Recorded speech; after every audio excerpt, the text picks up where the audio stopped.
Assalamualaikum warahmatullahi wabarakatuh. Yang saya banggakan segenap santri-santri Pondok Pesantren Syekhona Holil. Yang saya hormati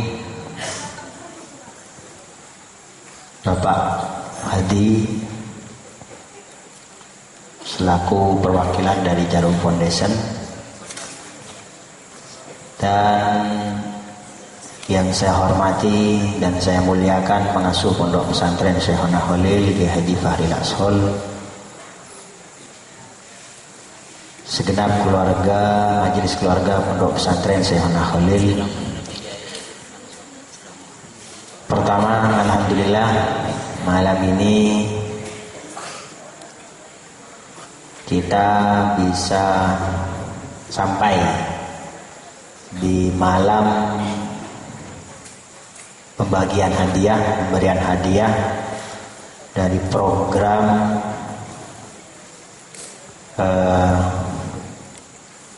Lomba Hidup Sehat yang tadi disampaikan oleh Pak Hadi 5R. Hari ini atau malam ini kita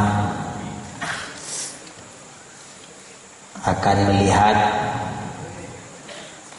seperti apa hasil yang telah dicapai dari program Lomba Hidup Sehat yang saya sendiri sebenarnya sebelum melihat bagaimana hasil dari kegiatan ini, siapa-siapa yang kemudian berhak untuk mendapatkan penghargaan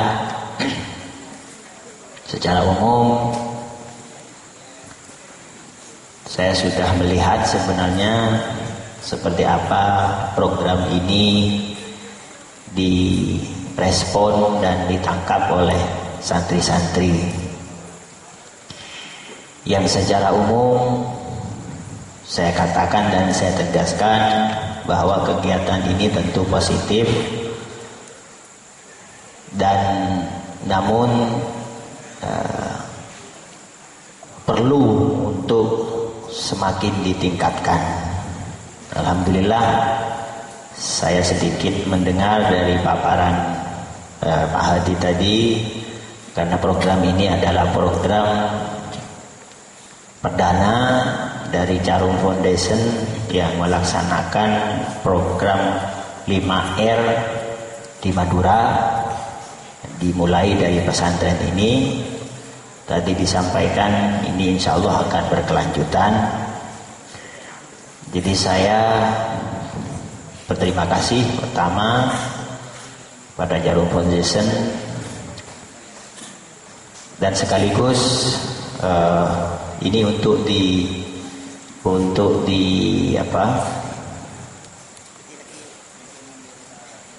dipahami oleh santri-santri bahwa program atau kegiatan yang seperti ini bukanlah untuk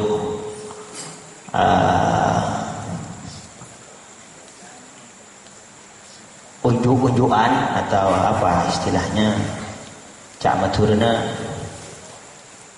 cungan-cungan benih, tapi program ini dimaksudkan untuk memberikan penyadaran kepada semua santri, pentingnya hidup sehat, pentingnya menjaga kebersihan dan kesehatan.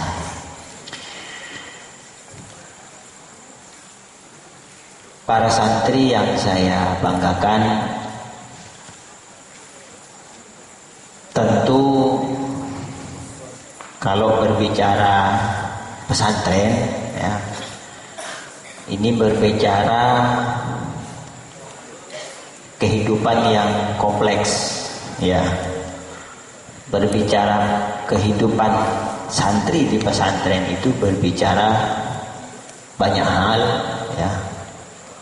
Dan pesantren ini sejak dulu memang identik dengan yang namanya kesederhanaan, ya. Pesantren itu tempatnya orang hidup sederhana. Sederhana ini kekatin apa?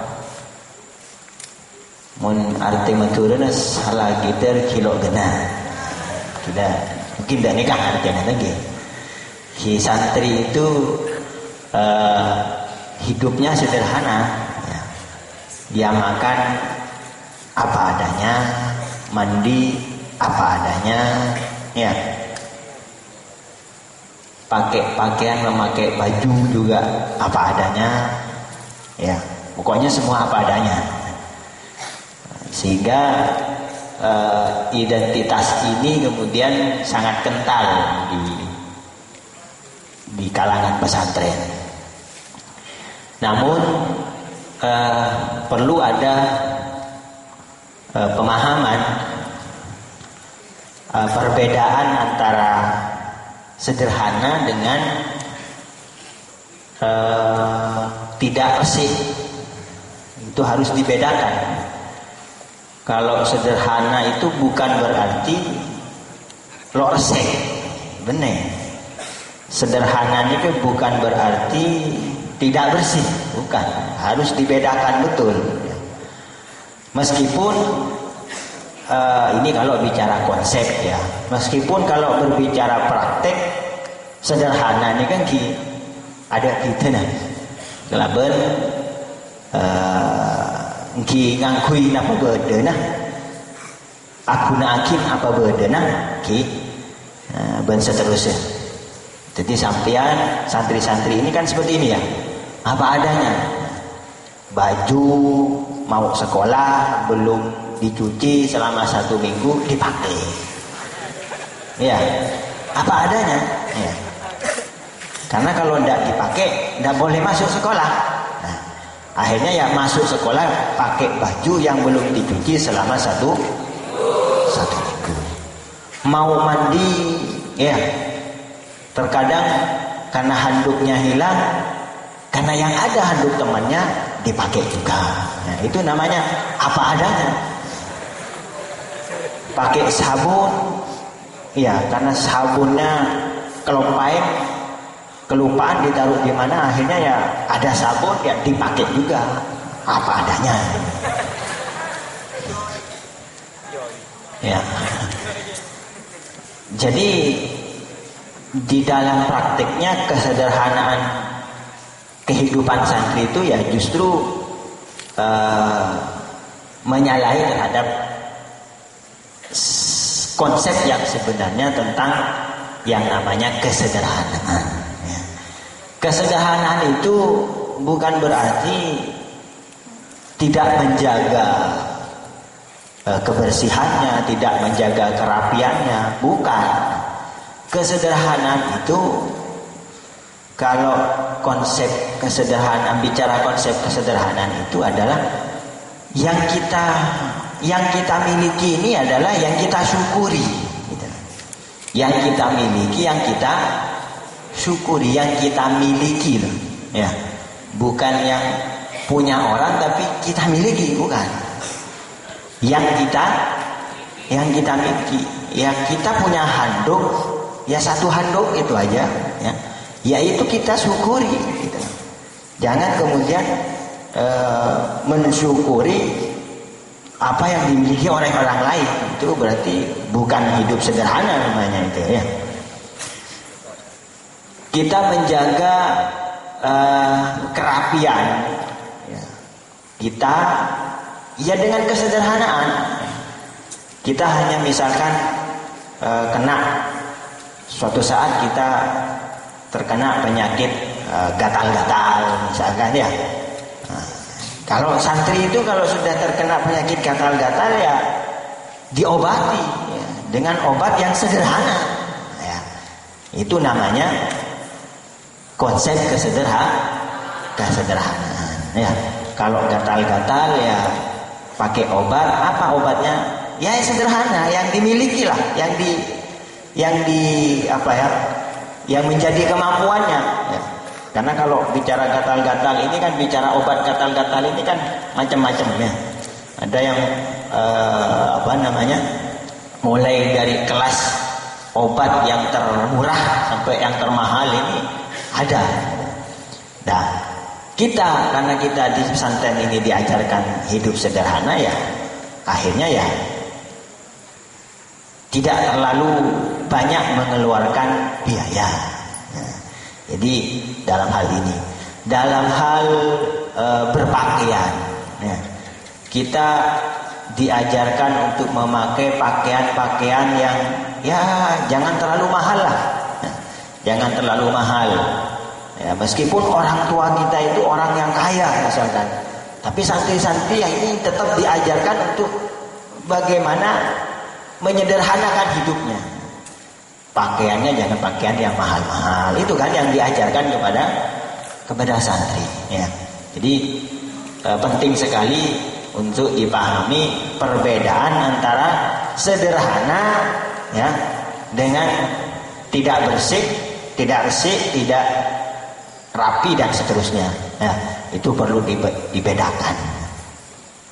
Para santri yang saya banggakan, bahwa selama 1 bulan ini sudah dilaksanakan kegiatan lomba, yang perlombaan ini dinilai oleh juri yang diambil dari pengurus dan segenap para asatid. Ya kalau mau dilihat satu persatu, saya kira ini masih jauh kalau kembali kepada target dari program ini. Pesantren ini menginginkan santri-santri itu ya sadar akan pentingnya hidup sehat, ya, pentingnya hidup bersih, rapi dan seterusnya. Sementara realitasnya ini masih jauh ya, saya katakan masih jauh, karena kesadarannya ya mungkin hanya beberapa yang sudah menyadari, beberapa yang lain juga masih belum. Ya. Ini terlihat dari ya simpel saja. Bagaimana kebiasaan membuang sampah ya. Ini yang saya lihat ini masih sangat minus ya. Kebiasaan membuang sampah ini masih banyak santri-santri yang buang sampah sembarangan ya. Bahkan tidak hanya sampahnya yang dibuang sembarangan ya, saya juga melihat tempat sampahnya juga dibuang sembarangan. Nah ini kan sudah gimana ini? Sementara kalau berbicara tentang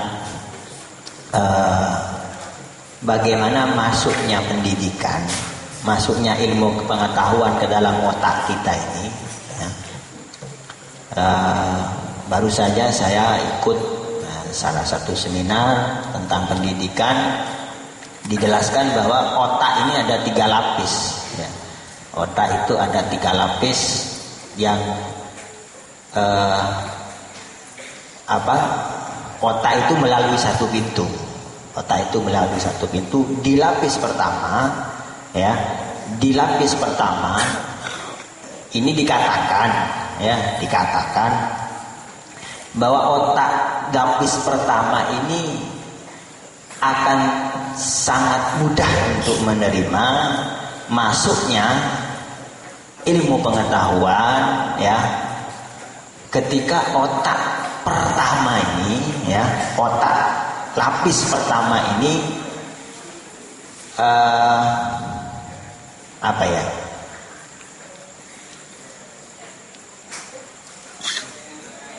merasakan merasakan bahwa yang namanya lingkungan, ya, yang namanya lingkungan ini sangat mendukung terhadap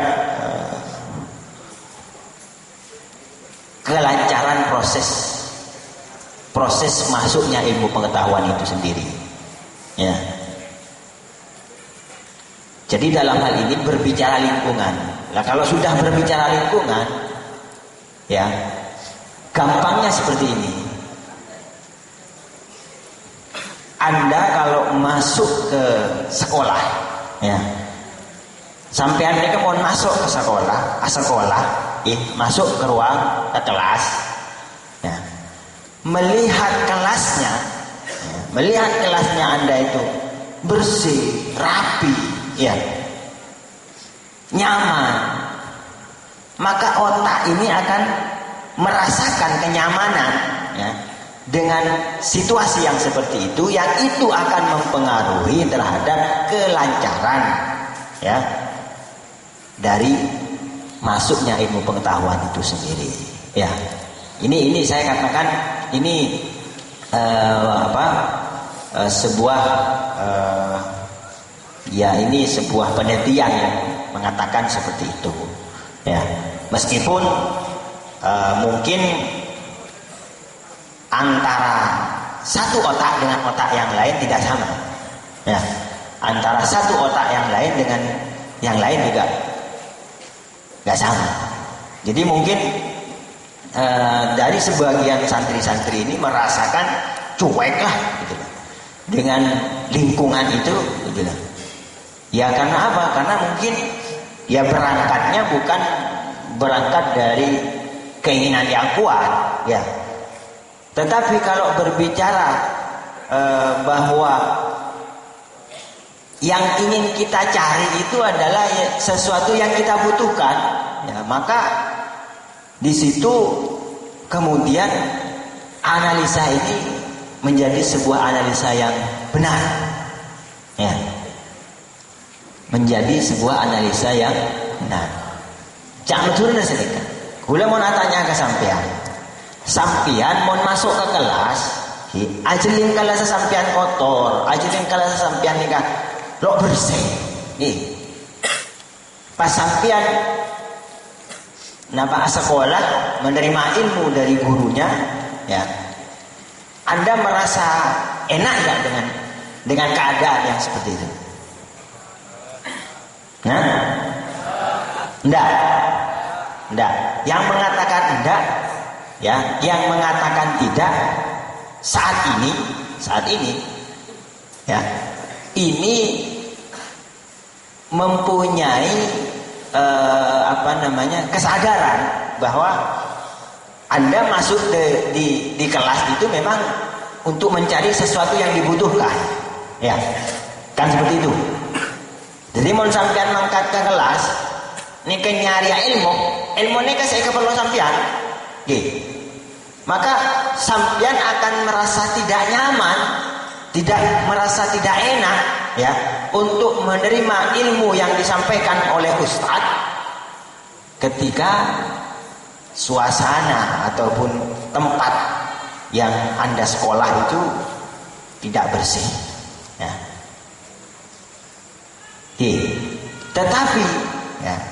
Tetapi kalau Anda berangkat masuk ke kelas, itu berangkat bukan dari sebuah kesadaran, ya, bukan berangkat dari sebuah kesadaran, maka juga tidak salah, ya, kalau kemudian dikatakan analisa ini tidak benar, ya.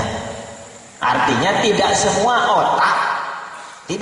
otak manusia, ya, ini merasakan ataupun memperhatikan hal-hal yang seperti inilah paling tidak.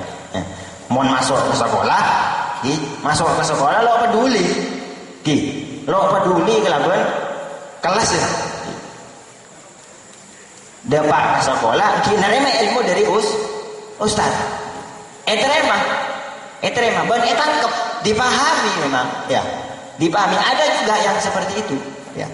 Ada juga yang seperti itu, tetapi itu adalah kasus per kasus. Kalau secara umum, sekali lagi ketika saya tanya, sampean itu mau masuk kelas, aromasa nyaman enten, mau ajilin kelas nikah kotor, enten.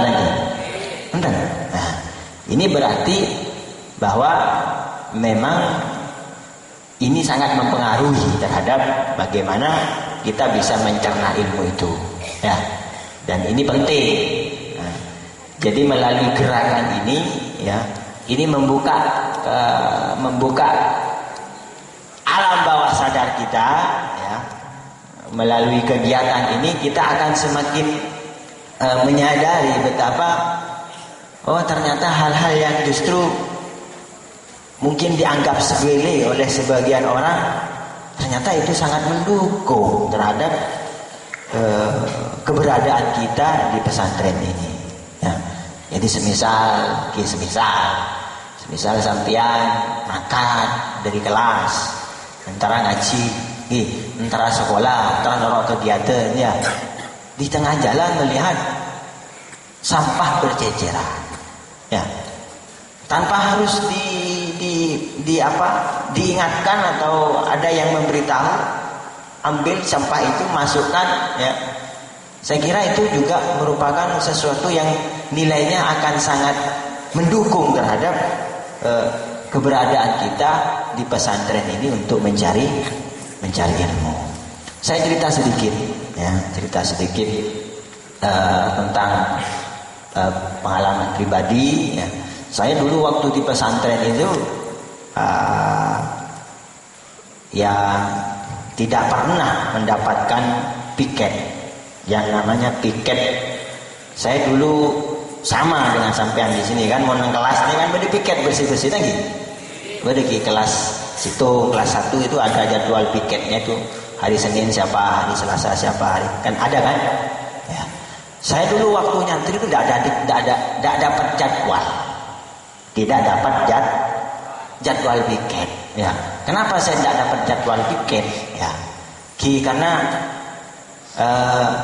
guru saya itu mulai dari kelas saya masuk tuh kelas 3 sampai lulus, ya, sampai tugas, itu wali kelas saya itu bisa dikatakan kalau enggak orang tuanya, mbahnya atau siapanya dulu pernah nyantri di sini, ya, sehingga kemudian perlakuannya beda banget, gitu kan? Perlakuannya sangat berbeda. Nah, sehingga kemudian saya merasa bahwa kalau saya mendapatkan perlakuan yang seperti itu terus, apa yang bisa saya dapatkan? Saya berpikir kalau saya seperti ini terus, ya, apa yang bisa saya hasilkan? Sehingga kemudian muncullah kreasi sendiri, muncullah kreativitas sendiri, ya. Saya meskipun tidak punya jadwal, tapi setiap hari, ya,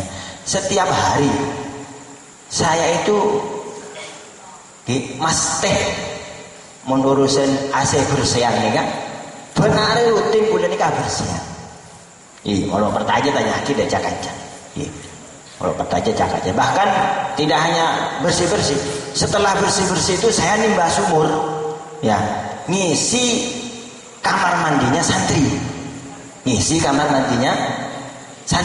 Setiap hari.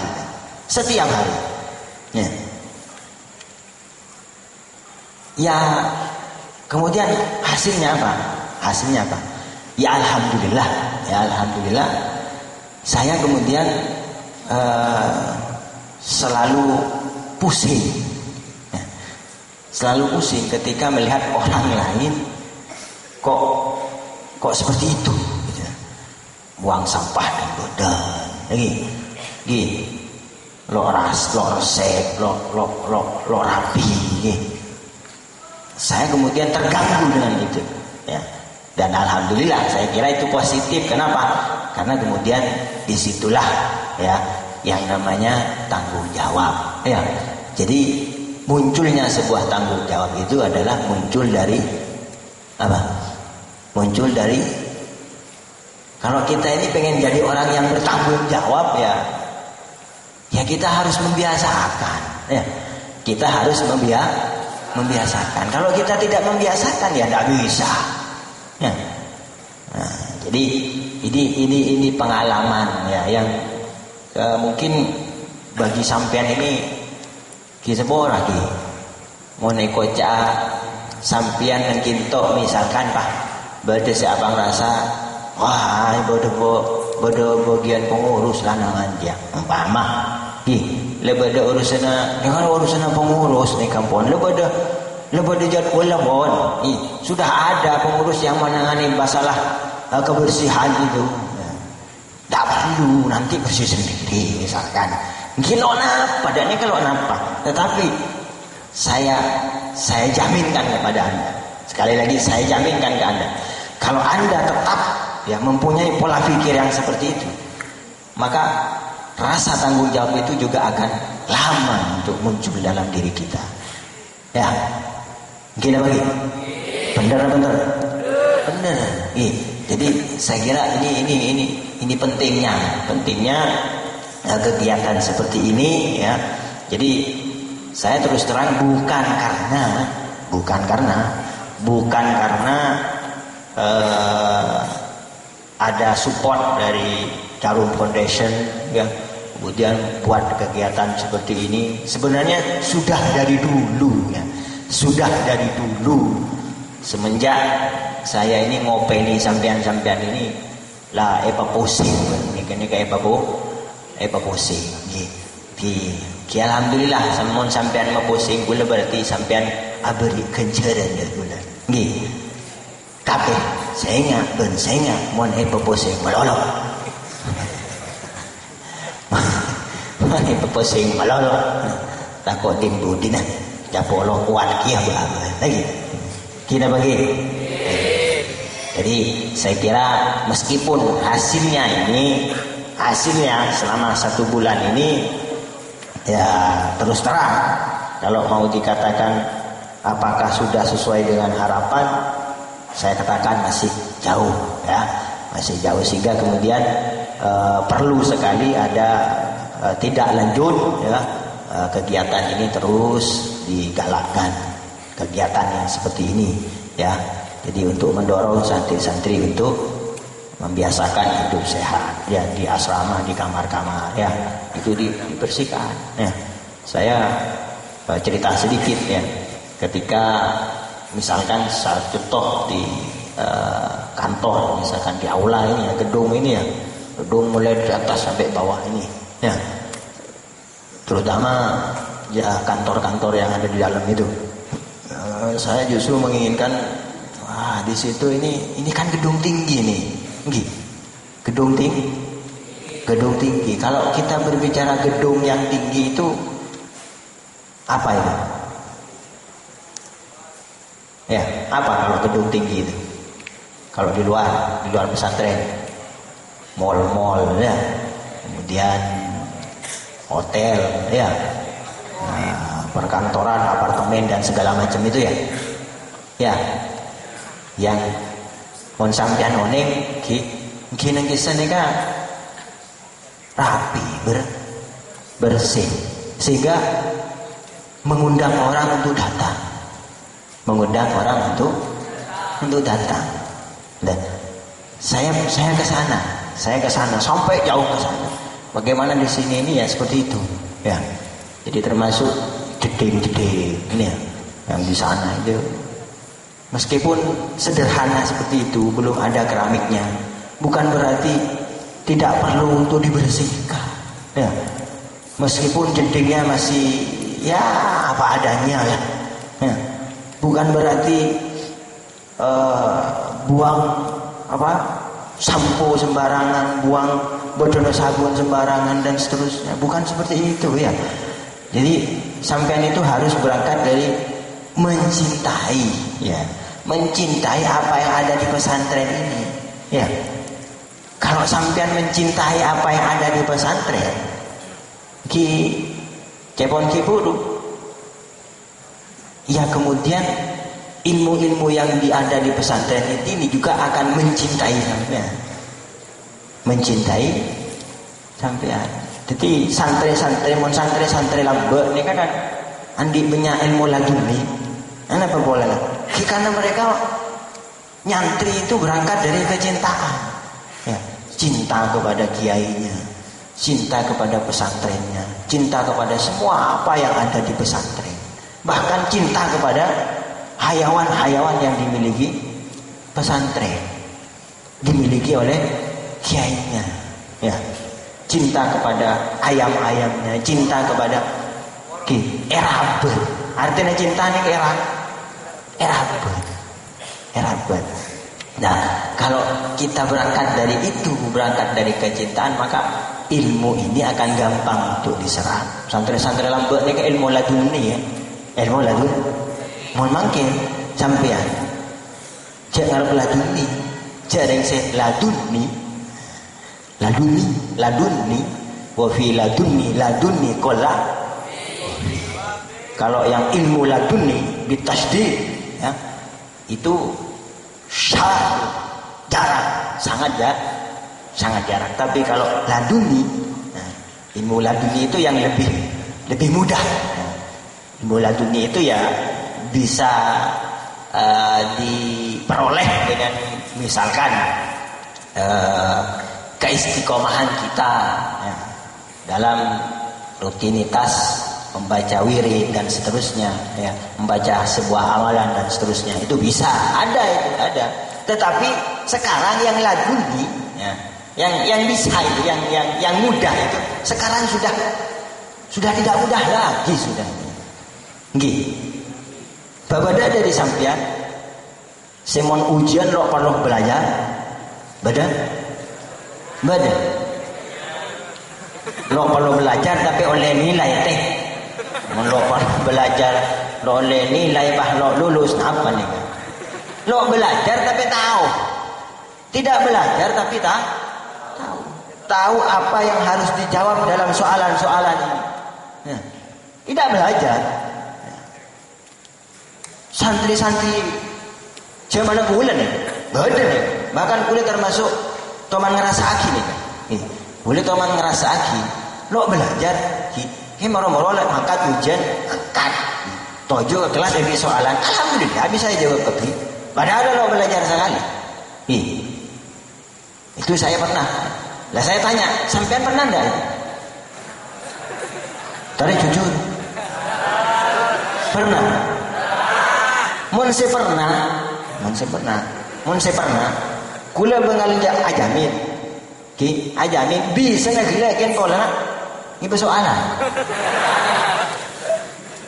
Nggih. Pola nang iba.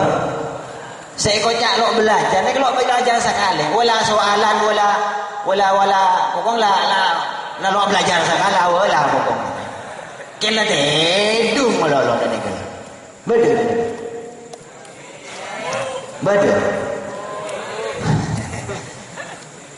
Kimon bada alhamdulillah. Mon bada alhamdulillah. Ken umpama tak ada, lain ni ketori pebeda. Tori pebeda. Nggih. Jadi sekali lagi sampean ini sebenarnya kalau untuk bisa memahami apa yang disampaikan oleh ustadznya itu sebenarnya bukan sesuatu yang diandalkan, itu adalah kemampuan otaknya, bukan sebenarnya. Kalau saya lebih melihat kepada bagaimana girohnya, bagaimana semangatnya, bagaimana keinginannya untuk belajar dan seterusnya. Itu terletak di situ. Bagaimana kecintaannya terutama itu. Kecintaannya itu yang paling penting ya. Jadi saya kira saya sudahi aja. Intinya bahwa saya menginginkan kesadaran ini semua ya, semuanya bisa akhirnya sadar, semua akhirnya bisa tumbuh kesadaran, semuanya mempunyai kecintaan dan seterusnya, dan insya Allah semuanya ini akan mendapatkan ilmu yang bermanfaat. Amin. Amin. santri-santri yang saya banggakan untuk selanjutnya